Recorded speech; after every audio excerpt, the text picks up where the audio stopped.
ধন্যবাদ, আরাধনা, স্তুতি ও মহিমা। যুক্ত থাকার জন্য অজস্র ধন্যবাদ। প্রভু আপনাকে আশীর্বাদ করুন। যোহন লিখিত সুসমাচার অধ্যায় 6 পদ সংখ্যা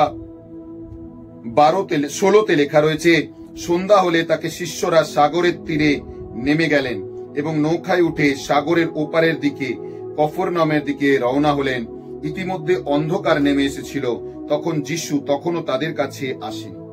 প্রিয়জনেরা, যোহন লিখিত সুসমাচার অধ্যায় 6 পদ সংখ্যা 16 এবং 17তে লেখা রয়েছে, সন্ধ্যা হলে যিশু তাদেরকে চলে যেতে বললেন এবং এক অন্ধকারময় পরিস্থিতি সৃষ্টি হয়েছিল।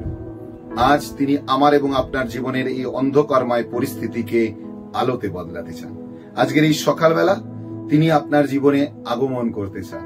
আসুন নিজের হৃদয় খুলে যেন তাকে গ্রহণ করতে পারি, তার অনুগ্রহ, তার কৃপা, তার দয়া যেন লাভ করতে পারি। যুক্ত থাকার জন্য অজস্র ধন্যবাদ। ঈশ্বর আপনাকে আশীর্বাদ দান করুন। জয় যিশু সকলকে।